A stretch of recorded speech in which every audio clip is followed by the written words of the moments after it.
Parshas Behar has a brisk 57 verses. Nearly the entire Parsha is in only one chapter. There's 55 verses in chapter 25 and only 2 in chapter 26. And I think this is a great reminder of the fact that the chapter/verse layout of the Torah is actually not of Jewish origin. It's actually of Christian origin. The way we break down the Torah is by the Parshios, the Torah sections, and by the Aliyot. Each Parsha is divided up into 7 parts that we read on Shabbat. Now, my grandfather, blessed memory, when he would quote from the Torah, he would always quote which of the 7 Aliyot sections in which Parsha. He would refrain from using the chapter and verse system that is of non-Jewish origin, but for the sake of simplicity, I use the chapter and verses, and many people are comfortable with that. But it's a good reminder that this Parsha, it's kind of odd that the last 2 verses of our Parsha, which are the summation, which are the conclusion of our Parsha, somehow the non-Jews viewed that as the beginning of the next section. So 57 verses, 24 mitzvos. Most years, this week's Parsha Behar is lumped together with next week's Parsha, but because this year is a leap year, they are split up into 2. And the Parsha begins with the laws of the Shemittah. Hashem spoke to Moses on Mount Sinai, saying, "Speak to the children of Israel and say to them, when you come to the land that I shall give you, when you come to the land of Israel, land of Canaan, the land shall observe a Sabbath rest for God. For 6 years you sow your field. For 6 years you prune your vineyards. For 6 years you gather in your crop. For 6 years you participate in the agricultural activities. But in the 7th year, it should be a complete rest. You don't sow your field. You don't prune your vineyards. You can eat the aftergrowth, but you can't reap it. And you have to set aside the grapes, so you don't pick the grapes. It should be a year of rest for the land. Just like we have in our weekly schedule, 6 days we work. The 7th day is Sabbath, the Shabbat, we're off. Similarly for our fields as well, the 6 years of work, and the 7th year you are off. Now, this law begins with an interesting preamble. Hashem spoke to Moses, saying is the most common verse in the Torah. Vaydaber Hashem Moshe lemor. Here we have that verse with a few extra words. Hashem spoke to Moses on Mount Sinai, saying. We are given the location, the latitude and longitude of this instruction. Why are we given the location of this statement? Now, in fact, they have not left Sinai since they arrived at the foot of the mountain in chapter 19, verse 1 of the book of Exodus. So essentially, for 22 chapters in Exodus and 24 chapters in Leviticus, they haven't left Sinai. So for 46 chapters, they've been in the same location. And somehow over here, there's a need to tell us the location of this particular instruction. So Rashi tells us a very interesting idea. What's the connection between the laws of Shemitah, between the laws of the Sabbath of the land and Mount Sinai? After all, weren't all the laws given to us at Sinai? Why is this one singled out? So Rashi explains, because just as with the laws of Shemitah, the general concept and the details and the particulars of the laws were conveyed at Sinai, so too with all the mitzvos, the general concept and the particulars and the details of the laws were also given at Sinai. Now Rashi elaborates that in the book of Deuteronomy, and really from the middle of the book of Numbers, the Jewish people are encamped at the Arvos Moab in the plains of Moab. And there, the repetition of the Torah, the Deuteronomy, the Mishnah Torah is given. And there's many mitzvos that are said twice. They're said once, so to speak, at Sinai, and repeated again in the complete retelling of the Torah in the plains of Moab. Whereas Shemitah, it appears only here, but it's not repeated in the plains of Moab the second time the Torah is repeated.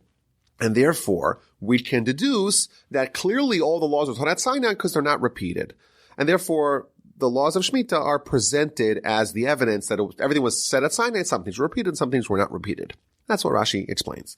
Now, I think there's a question that sort of persists. There's an important lesson that we be told that all of Torah, not just the general concepts, but also the details, the particulars of the mitzvos, were conveyed at Sinai. But why specifically is the law of Shemitah used as the stand-in to convey this important piece of information? After all, we could have been taught like in the laws of the mezuzah, or the tzitzis, or the red heifer, the paraduma, or Shabbos. There's many other laws that could have been labeled, oh, this was told to Moses at Mount Sinai, and this law, this insight, that all the mitzvahs were given at Sinai, not just the general concepts, but the details, and all the particulars were given at Sinai with all their minute details. Why specifically is the law of Shemitah presented as the stand-in for all the mitzvahs to convey this important insight? So I think there's a valuable lesson here. The general notion of a moratorium, of a sabbatical, it kind of exists in our world. You have an academic, a professor, and they work for 6 years and they take a year off to study, to ruminate, whatever it is, to write a book. That's not an unusual thing. Journalists do it. And by the way, fields do it as well. If you're a farmer, it makes sense that the fields need some time to replenish the resources. It's not an uncommon notion, even today, to allow a field to lay fallow for a while, to allow it to rebuild and replenish and resupply itself with nutrients. The difference is that you don't have a university where all the professors all take a sabbatical on the same year, because then, of course, there's no one to teach. And you don't have a country that has all of its fields take off the same year. You do a rotation. Maybe you divide your fields into 7, and every year a different batch of those 7 groups would take a year off. That makes sense. And therefore you have, 6 out of 7, you have 85% of all the fields are working every single year. Shemitah is different. The entire year, all the fields on the land lay fallow. It's a very unusual thing. You can imagine what would happen if all the accountants or the lawyers or the shopkeepers all took off a year. Or what would happen if all the physicians took a year off? Wouldn't the country, wouldn't the society face grave problems? And all the more so. What's more basic than food to feed the nation? And the farmers who work on the agriculture on the farms, they produce the food for everyone, and they all take a year off. What's everyone going to eat? And it's also important to look at this in context. Today we can import grain from other countries, and most people are not farmers. But in antiquity, when people lived in an agrarian society, everyone relied on agriculture, and the international trade wasn't as developed. If you don't have food, if you don't have farmers, everyone essentially dies. So what's this mitzvah that's being demanded of us, that everyone takes a year off from agriculture? And perhaps we can suggest, and this is one of the themes that we'll see again and again throughout the Parsha, that the law of Shemitah is an instruction for us to cease relying on ourselves and rely only on God. There's a verse later on in this chapter that says, God tells us, well, what's going to be? You're going to say, what are you going to eat? And God says, don't worry about it. I got you covered. I'll give you bumper crops. You'll have 3 years worth of produce of grain in the year 6, and I'll cover you for year 7 and for year 8. You'll be good. Still, for a farmer to fulfill this challenging mitzvah, they have to develop fortitude to rely on God. And perhaps we can say that this is really the essence of all the mitzvahs. All the mitzvahs are to foster that connection between us, between the Jewish people and God, and for us to cease relying on ourselves and begin to rely on God, and maybe even to realize that even when we do work in the fields, we do plow and sow and till and harvest, even then it's a miracle. Even then, it's from God. After all, you take an inedible seed and you put it in inedible soil and you water it and you wait. And what do you have? You have a fruit-bearing tree. Isn't that a miracle as well? So what we're being guided here, we're being trained here in the mitzvah of Shemitah is really to rely on God totally and to turn off, so to speak, all those valves that we think give us, the levers of control of our destiny, and rely entirely on God. Maybe we can suggest that this is really the essence of all the mitzvahs. If you had to think of one mitzvah that is emblematic of the goal of the entire body of Torah, it's Shemittah.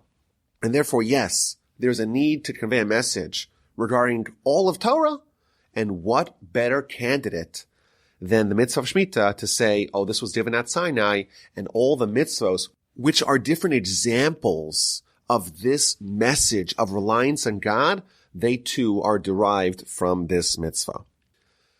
Maybe we can suggest an alternative reason as to why this particular mitzvah is labeled as the one that was given at Sinai.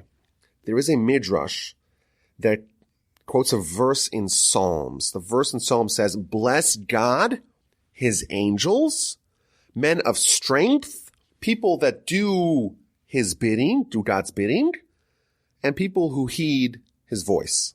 This is a verse in Psalms 103:20. Now, the Midrash understands that this refers not to angels, even though it says, "Bless God, O angels." It refers to people, to very special people. Now, there's a few interesting aspects about this verse. So first of all, if it's referring to people, it says, "Bless God, angels." So it refers to people as angels. Moreover, when it describes the activities of these people, it says people who do his bidding and listen to him. And if you'll notice, they do God's instruction, and only subsequently do they listen to him.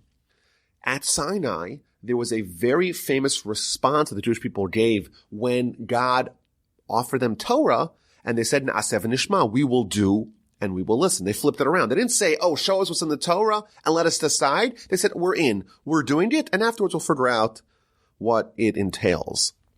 So who, says the Midrash, who is referred to in this verse in Psalms?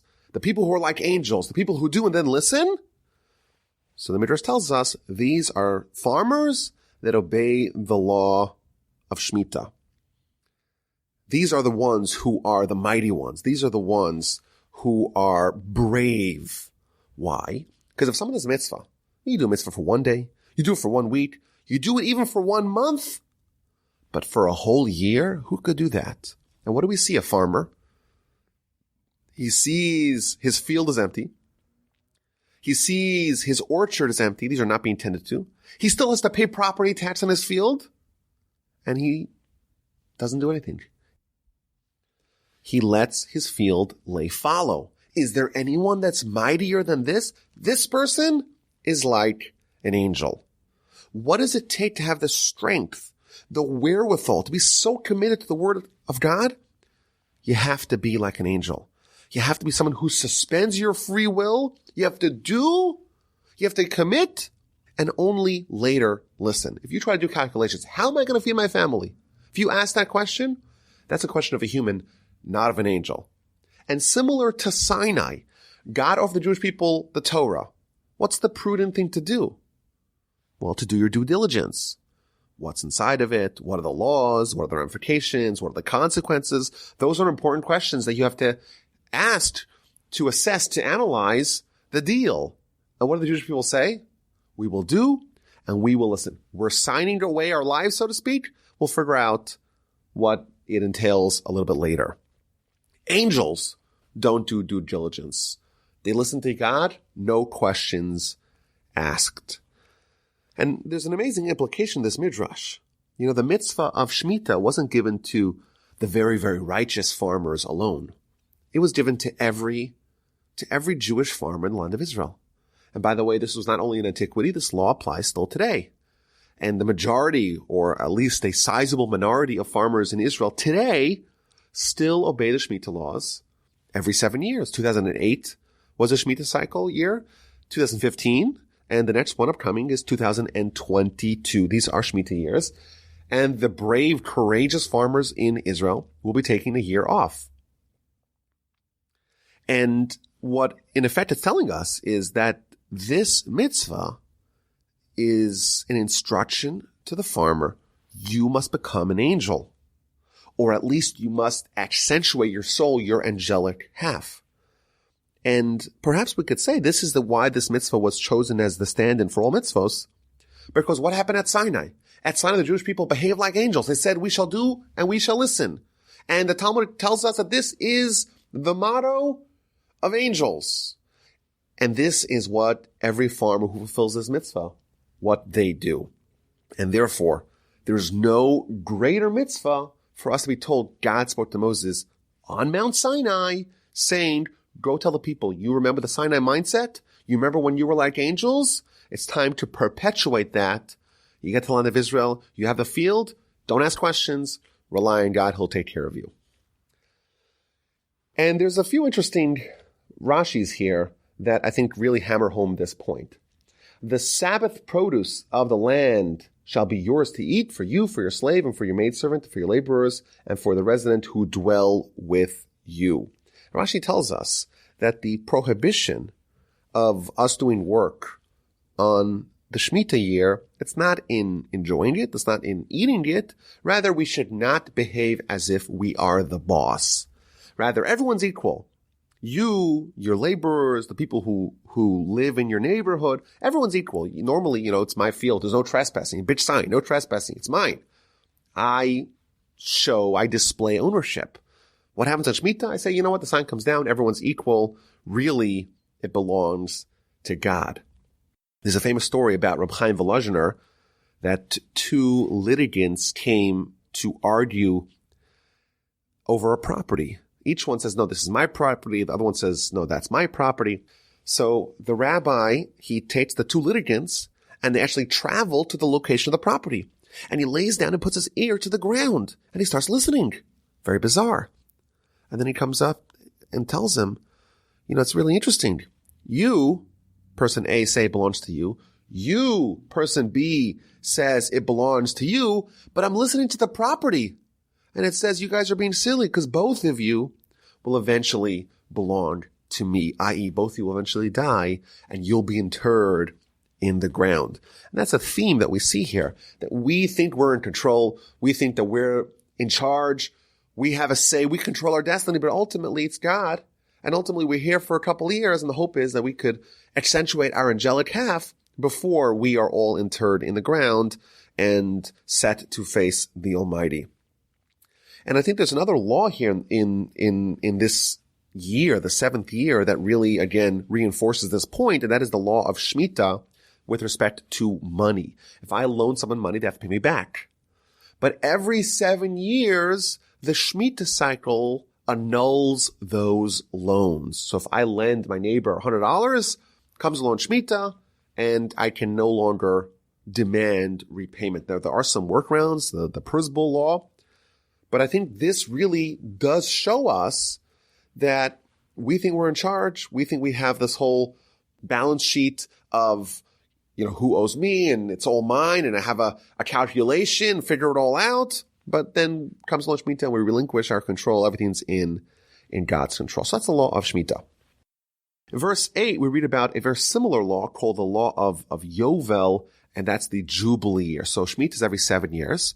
Every 7 cycles of 7, 49 years, the 50th year, the year that follows the 7th Shemitah year, in that cycle is called the Yovel year or the Jubilee year. And this is very similar in laws to Shemitah, but there are some additional laws as well. So we read in verse 8, you shall count for yourself 7 cycles of sabbatical years, 7 years, 7 times, and then you have a total of 49 years. So just like there's a mitzvah we read last week to count the 49 days of the Omer between the second day of Pesach and the law of, and the festival of Shavuot, there's a very similar thing here, 7 days, 7 weeks, 7 years, 7 cycles, towards the 50th year, which is the Jubilee year. And this is actually one of the 613 mitzvos, to count these years. Every year you know which year it is of the 50-year cycle of Yovel.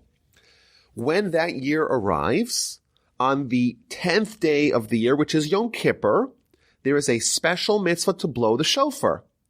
And on that blowing of the shofar, it heralds freedom for the land. What happens? the slaves are freed, the ancestral lands are restored, and just as in the Shemitah year, meaning year 7, year 14, year 21, year 49, year 50, the year of the Jubilee, is also a back-to-back Shemitah year. Not only cannot you work on year 49, you cannot work on year 50 either. So there's a few things here to unpack. Number one, this idea of the shofar blast. And we know that the shofar is a very powerful tool to inspire action. And the Sefer Chinuch in mitzvah number 331, he tells us a very interesting idea. He says, if someone has a slave, you feel like you own them, and it's very hard for you to release them. And here we're told that every 50 years you have to relinquish all your slaves. So how do you do that? How do you muster up the courage to forfeit your property, so to speak?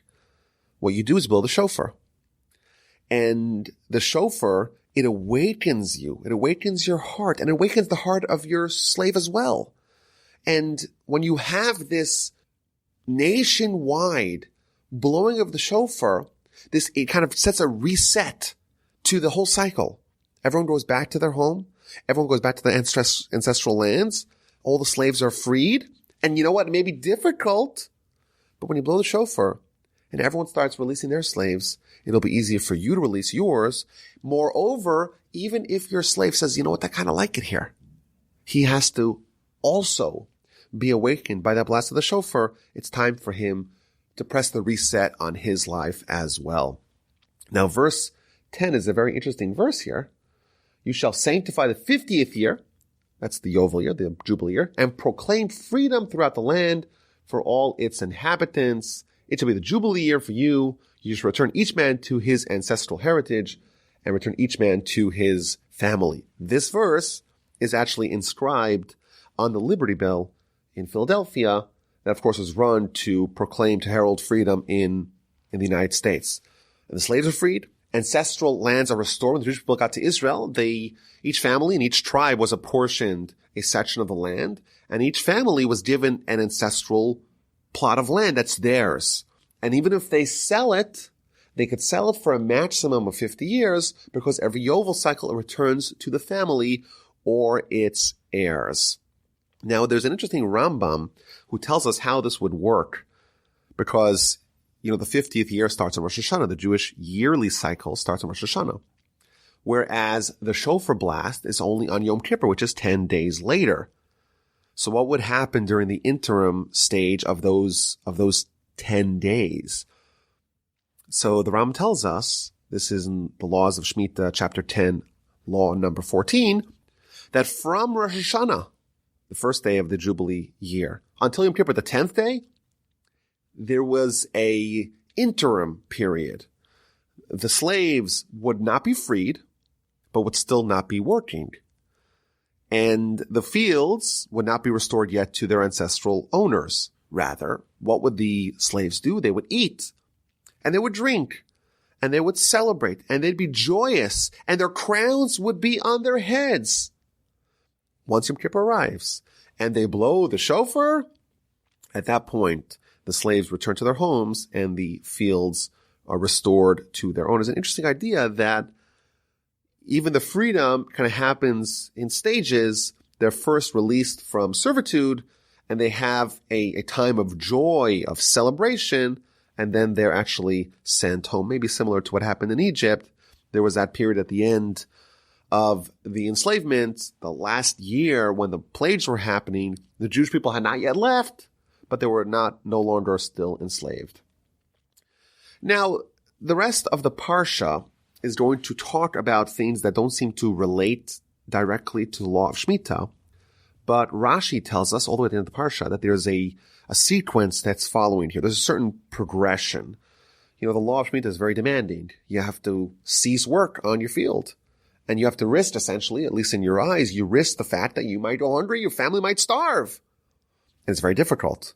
And you may say that, this is too much for me. I can't handle that. I have to work the field. I got to plow it a little bit, plant it a little bit, just so I have some produce, so I have some grain to feed my family.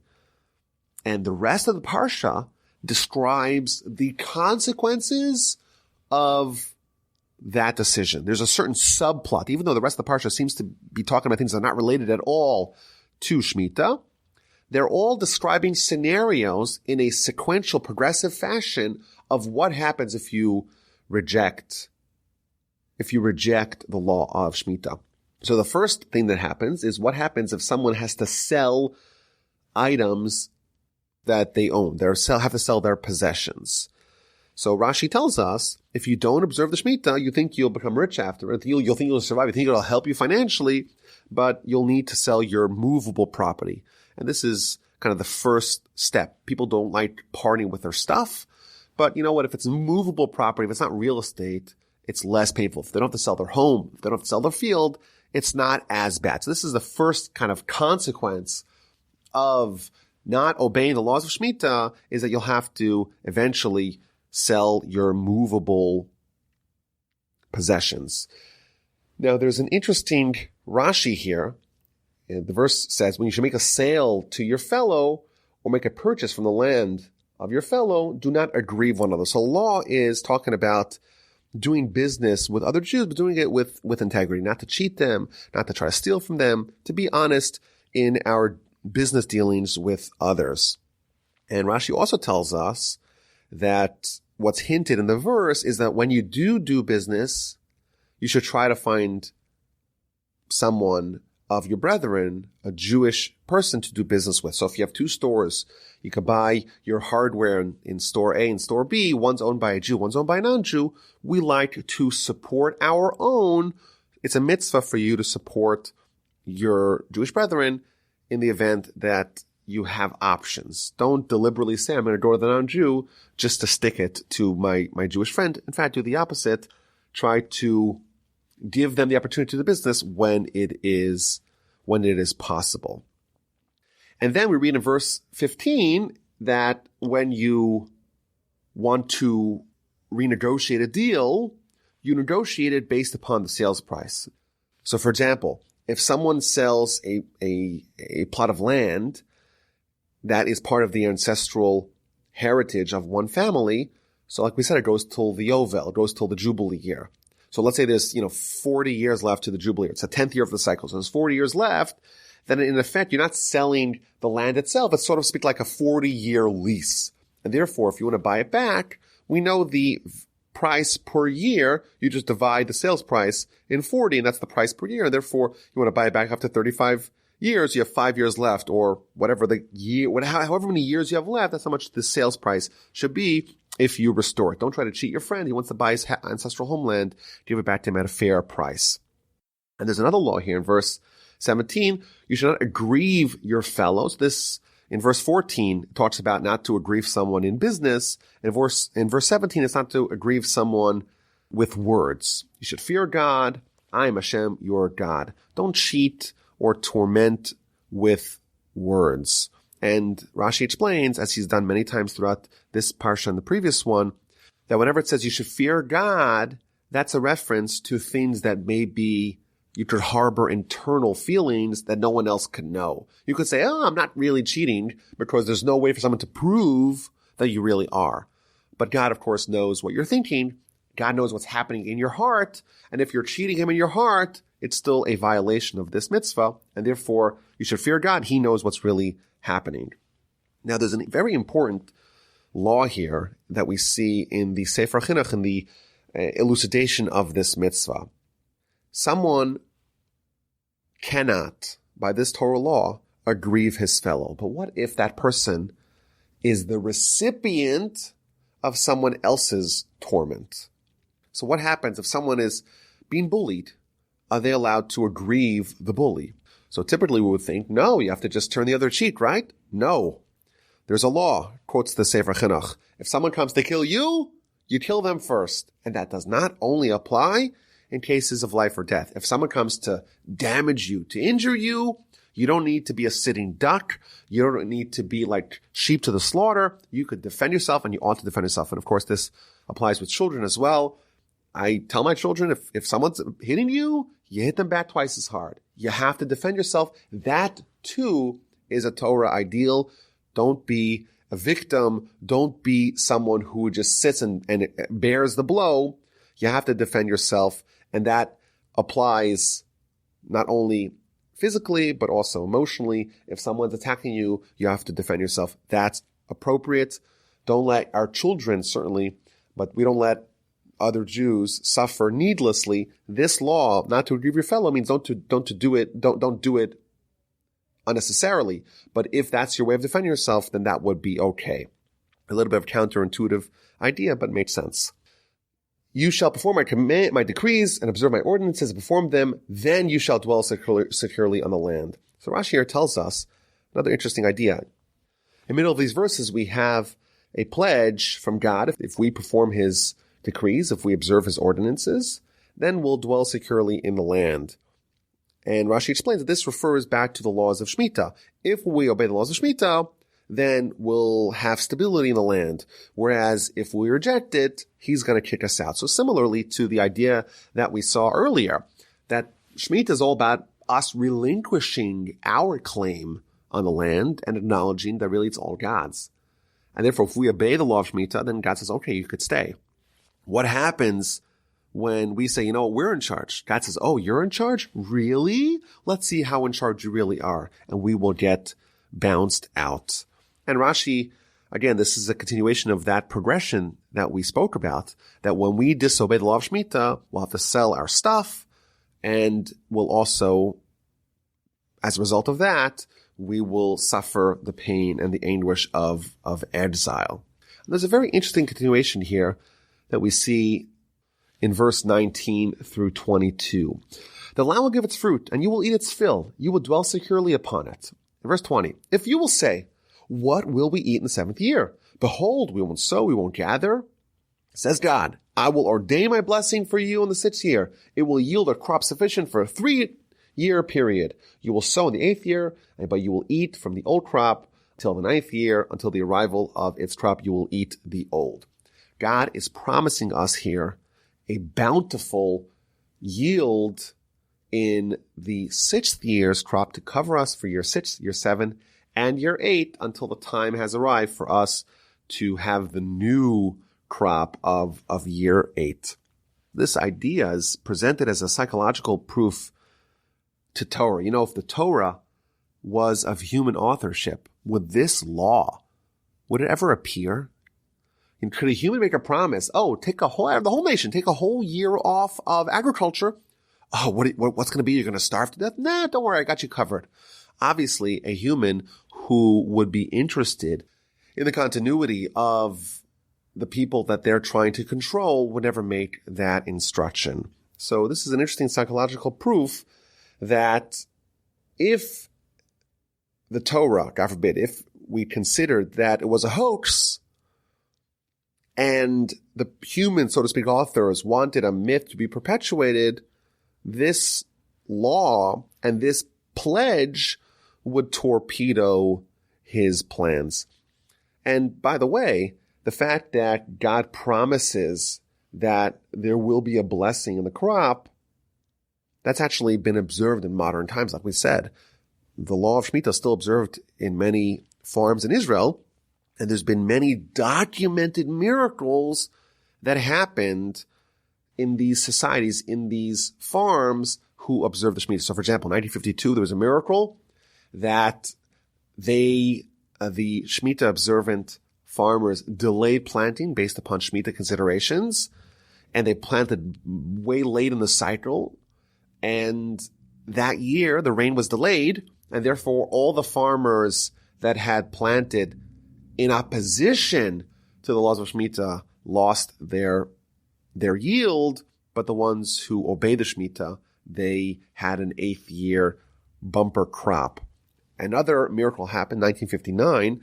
There was a locust swarm that stopped at the doors of the Moshav Komimiyot, which was the first settlement in Israel that was exclusively inhabited by Shemitah observant farmers. Okay, so the next law that we see is the idea of redemption of the land. So we already saw that the land returns to its original owner at the Yovel. But what if the owner wants to buy it back? So that's the laws that we see over here. Under what circumstances, under what parameters can the owner redeem the land? Now again, as we mentioned earlier, there's a certain progression here. Someone doesn't obey the Shemitah, they'll eventually be compelled to sell their movable assets. And here we're describing someone selling their ancestral land, which is the next stage of degradation that results from disobeying of the Shemitah year. So if someone wants to rebuy back their ancestral heritage, it can only be redeemed after 2 years. So I sell, let's say in the 10th year of the Yovel cycle, I sell my ancestral homeland. I cannot buy it back before 2 years have passed. So only 2 years, i.e. the 12th year of the Yovel cycle, 12th year of the Jubilee cycle, only then can I buy it back. And the way the value is calculated is the per annum value of the field. So divide the amount of the sales price by the amount of years left until the Yovel, until the Jubilee, and then reduce how many years I've already sold it for, and then calculate what is left. And that the new owner has to relinquish it to the family if they want to buy it back. The next law is if someone sells their home in a walled city. So again, this is the next level of progression. If you don't keep the Shemitah, you'll sell your movable assets, you'll sell your ancestral fields, and then your ancestral homeland. What are the parameters of redeeming a home in a walled city versus an unwalled city? So we read, if a man shall sell a residence in a walled city, this is verse 29, its redemption can take place until the end of the year of its sale. Its period of redemption shall be a year. So here we see that a home in a walled city does not return by the Jubilee, and it can only be redeemed before a year, up to a year. Whereas in verse 31, we see about houses in open towns, i.e. in unwalled cities, which have no surrounding wall, shall be considered like the land's open field. It shall have a redemption and shall go out in the Jubilee year. So there's a very interesting distinction here between someone selling a home in a walled city versus a home in an unwalled city. If it's unwalled, then it could be redeemed, just like the field, and it returns to its original owner at the Yovel. Whereas if it's a home in a walled city, then it can only be redeemed before a year, and it does not return at the 50th year, at the Jubilee year. So what could possibly be the difference between homes in a walled city versus homes in an unwalled city? So that's an interesting question. And there's various answers given, like the Ramban gives an answer. But a very interesting answer I see here in the Meshech Chachma. He explains, if you have a walled city, why would there be a wall around the city? It's most likely a border town, a town that secures the heartland. The people in the walled city, they have to be accustomed to living there. And what happens if every 50 years, the whole town is inhabited by newcomers? They don't know each other. They don't know their way around. They don't know the ins and outs of defending against an invasion. And then the heartland will be vulnerable. And therefore, if you sell your home in a walled city, that's a permanent sale. You only have up to 1 year to buy it back, because otherwise it is permanently in the hands of the person who buys it from you. And then we read about the status of the Levite cities and fields. They are always redeemable, never becomes permanently in the hands of the buyer, and it can be redeemable right away. And then we see in verse 35 a mitzvah to prevent poverty before it's too late. If your brother becomes impoverished and his means falter your proximity, you shall strengthen him. A proselyte or a resident, this law applies not only to Jews but to non-Jews as well, provided that they are obeying the 7 Noahide laws, so that he can live with you. Don't charge him interest if you give him a loan. Don't give your food for increase. I am Hashem your God, to take the land of Egypt, to give you the land of Canaan, to be a God unto you. So this is an interesting law here, that not only do we help the poor with charity, but we also help the people who are struggling, and we support them before they become poor. And Rashi gives us an example. If you have a donkey, it's struggling with its load, you have one person could kind of support it and could stabilize it. Whereas if the donkey collapsed under the burden of its yoke, of its load, of its cargo, then you'll need a minimum of 5 people to make it stand up again and to stabilize it. Similarly, if someone is struggling with a little jolt of support, they can be stabilized. Whereas if someone totally collapsed, then it's a much greater effort to restore them to stability. And therefore we're told to support him. And if that means giving them a loan, we cannot charge interest. And even though Rashi explains, even though interest makes sense, if I'm giving away my money to someone, I should get something in return.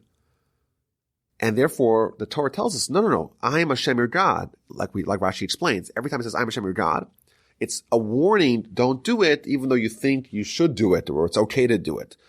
Don't charge interest. Now, there's an interesting distinction here.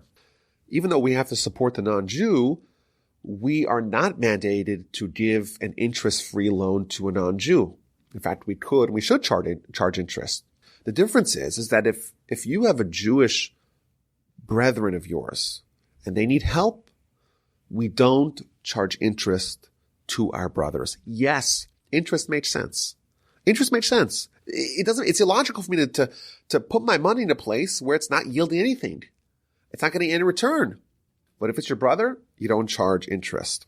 And our sages tell us, if someone does charge interest when they loan to a Jew, then when people are resuscitated, the resurrection of the dead, those people will not come back to life. There's a famous story about Rabbi Akiva Eger, one of the sages of the end of the 18th and the early 19th century. He was the rabbi of a city called Posen, and there was a Jewish man who loaned money with interest. And when he died, the burial society, the Chevra Kadisha, they charged an exorbitant price for the burial. And the man's family complained to the authorities. It's not fair. How come, every person who dies, they get a certain price, whereas our father died and the Chevra Kadisha, the burial society, wants to get back at him for loaning with interest, and therefore they charge a lot more. So they came to the rabbi for an explanation.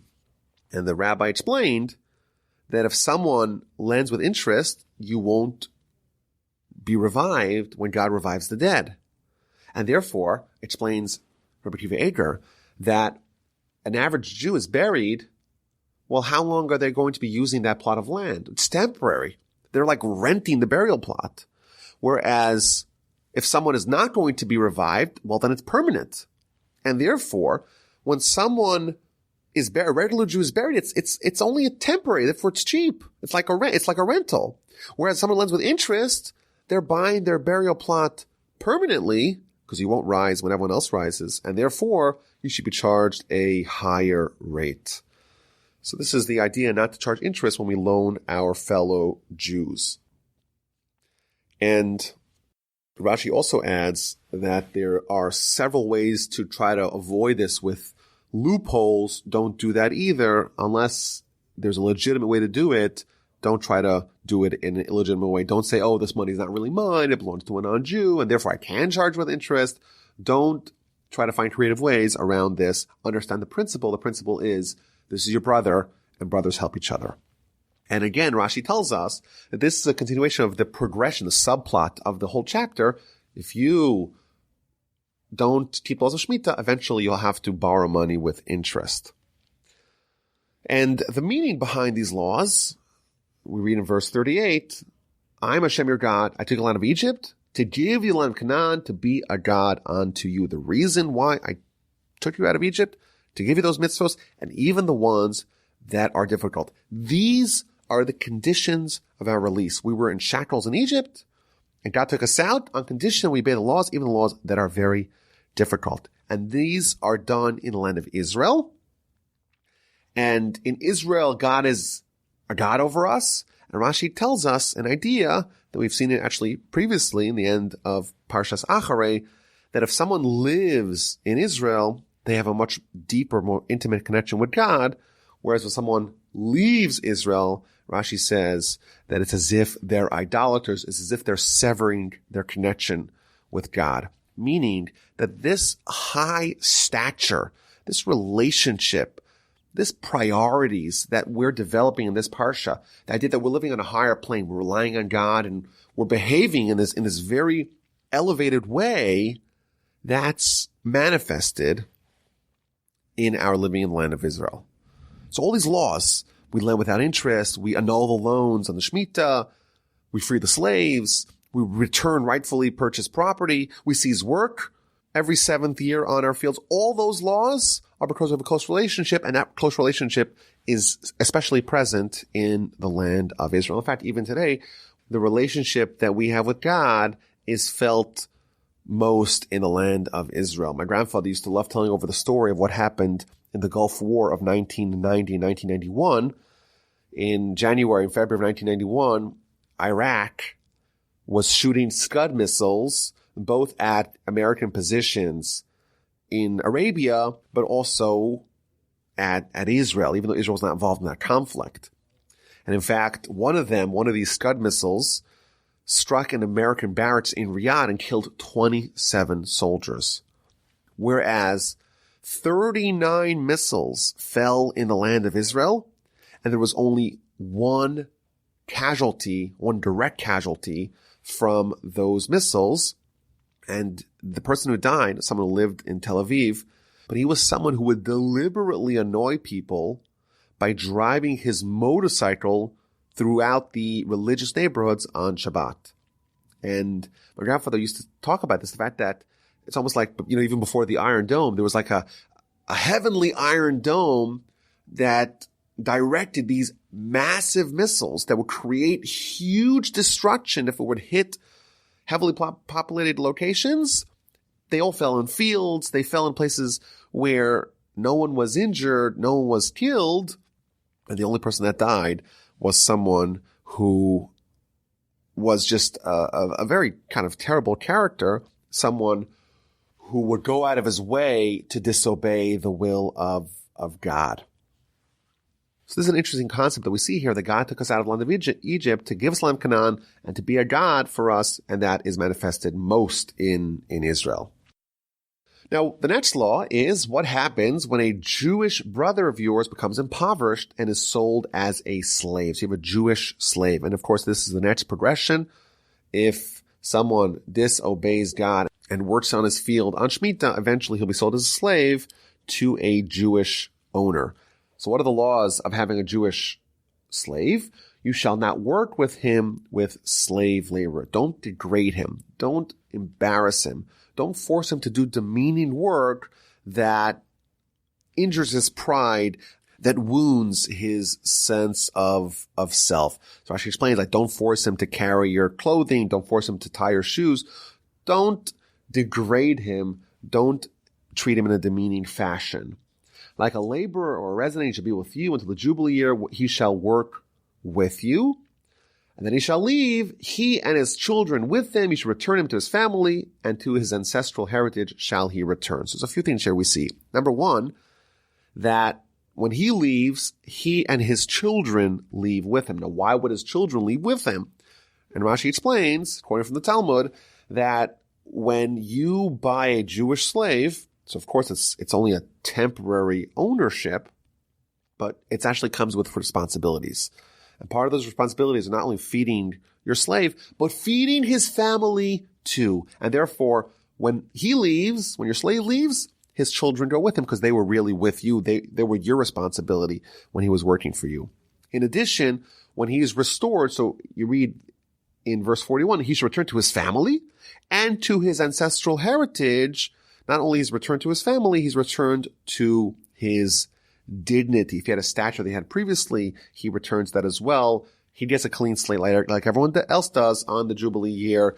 Don't treat him as a former slave. He is given a fresh, clean slate, start from scratch, restore his dignity. He lost nothing over those years. Why? So we read in verse 42, for they are my servants, whom I have taken out of the land of Egypt. Don't think they're your servants. They're really mine.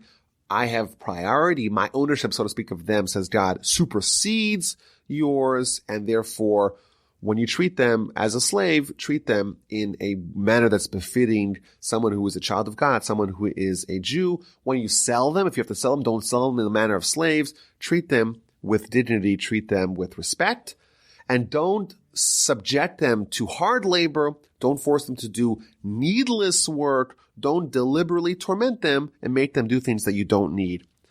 As an example of this, there's a famous episode with Rabbi Yisrael Salanter, and he was washing his hands, mitzvah to wash your hands under certain circumstances. You go to the bathroom, you have to eat bread, etc.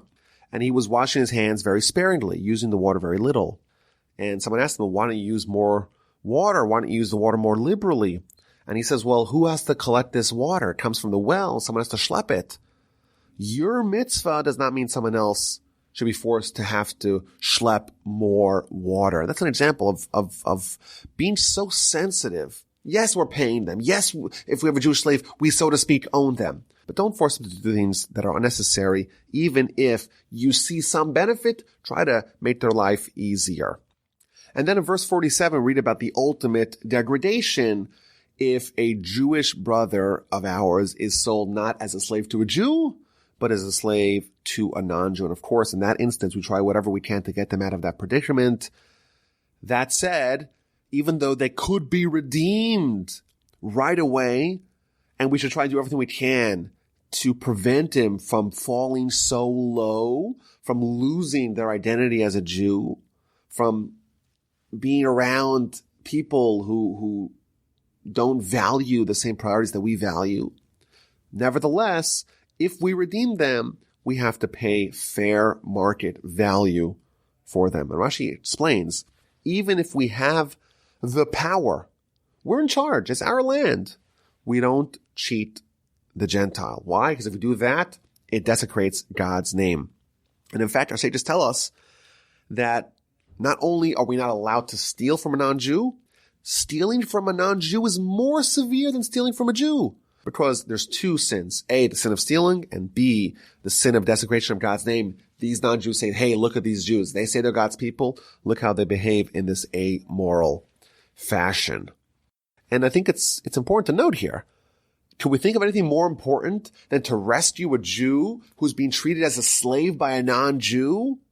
The objective is something of such importance. Nevertheless, we have to act with integrity around everyone, but certainly around non-Jews. There's a story with my great uncle, Rabbi Yaakov Kamenetsky, who was one of the great leaders of American Jewry in the 20th century, but he originally was from Europe, and he was a rabbi in Europe. It was an amazing story. We know that Rabbi Yaakov Kamenetsky was someone who was very fastidious about being honest in every way. And there was a story, one of the people, one of his constituents in his town in Europe, they went to the bank and they had to pay something. It was a bank or a postal service. And the clerk paid him a little too much. And his question to the rabbi was, must I go back and return the money to the clerk? So the rabbi tells him, I think it's appropriate for you to do that. After all, if you unilaterally volunteer to return the money, you were undercharged, they gave you too much change, whatever it may be, it's proper for you to go. It'll be a Kiddush Hashem, it'll be a sanctification of God's name. They'll say, hey, look at these Jews, they're very moral. So he went and returned the money to the bank, to the postal service, to the clerk. Sometime later, the rabbi himself had to go to the post office. He had to buy some stamps. And he buys the stamps, and the clerk gives him a lot of stamps. And it seems like it's a lot more than he paid for it. And he starts walking out, and he sees the clerk snickering behind him. So right away he says, you know what, I'm gonna count these stamps to see if I got more than I was entitled to. And he counts them, and he realizes that he was given too many stamps for what he paid. And he understood that the clerk was testing him to see, are all Jews being honest, or was it that one Jew? The rabbi comes in, what's he gonna do? Right away he turns around and he returns what was extra, what he didn't pay for. Many years later, Rabbi Kamenetsky moved to America in 1935. Many years later, after the Holocaust, after World War II, the rabbi found out that in that town, there were only a few righteous Gentiles that hid Jews in their home, and one of them was that very same clerk from the post office. And the rabbi declared, I think I could say with certainty that the reason why he had this respect for human life, for the Jews, is because he saw that they were honest, they acted with integrity. So here's this idea that even though, we could say, hey, we have police power, we're in charge, we could discriminate against the non-Jews. We could, and who's going to stop us? Still, there's a mitzvah for us not to steal. We have to act with integrity, with honesty, even if we're trying to save someone from the terrible fate of being a slave to a non-Jew. We still cannot cheat them. We have to pay them fair market price if we want to buy them back. We don't want to be the ones, God forbid, who cause a desecration of God's name. In the event that the Jewish slave was not redeemed, then he too shall go out in the Jubilee year, him and his children with him. Rashi again tells us that means that even if a non-Jewish owner owns the slave, he is obligated not only in taking care of the well-being of his Jewish slave, but of that slave's family as well. For the children of Israel are servants to me. They are my servants whom I've taken out of the land of Egypt. I am Hashem, your God. This is a clear elucidation here in verse 55 of the relationship that the Jewish people have with God. They are servants to me. They're my servants. I take them out of the land of Egypt. I am Hashem, your God. The entire Parsha is a reflection of this idea that we are totally committed to God. We're his servants. He took us out to create that special, heightened relationship. This new individual, this new Jew, so to speak, that is given all these laws. And, if we didn't have Torah, many of these laws, maybe all of them, we wouldn't obey. Why do we obey them? Because of this verse, God took us out. He wants to create a special relationship with him. We're his servants. He took us out of the land of Egypt to create that special relationship with us. We're living on that heightened, elevated plane. The final two verses of the Parsha, you shall not make idols for yourself. You shall not erect for yourselves a statue, a pillar, and your land shall not in place a flooring stone upon which to prostrate yourself, for I am Hashem, your God. What is the connection between the last concept, the last law, the last topic of chapter 25 and this one in chapter 26? Rashi explains what this is telling us. This is still a reference to someone who was sold as a slave to the non-Jew. That person should not say, hey, after all, my boss, my owner, he's acting in the immoral fashion. He's engaging in promiscuity. He's engaging in idolatry. He's desecrating the Shabbos. I should behave like that. Therefore, the Torah tells us, don't make an idol for yourself. My Sabbath you shall observe. My sanctuary you shall revere. I am Hashem. Even someone who has fallen to the lowest stature possible. They've lost everything. And they're a slave, and they're not even owned by a Jew, they're owned by a non-Jew. Even that person is given some guidance how to behave in that scenario. And I think the lesson for us is, we can say, hey, what difference does it make if I observe this mitzvah? After all, I'm not religious. Or after all, I have so many other problems. I have so many other sins. Let's just lump it all in together. You can't do that. Why? Because even someone who has reached the absolute nadir of the human experience, even he is given guidance of how to behave in that situation, in that scenario. That's a wrap on this Parsha, Parshas Behar. Next week we have Parshas Bechukosai, the final Parsha in the book of Leviticus. I hope you enjoyed. Please email me if you have any questions or comments. The email address is rabbiwolbe@gmail.com. Of course, please sample the other podcasts, the Jewish History Podcast, Eternal Ethics on Pirkei Avos, the Mitzvah Podcast, all the other podcasts that be found at my website, rabbiwolbe.com.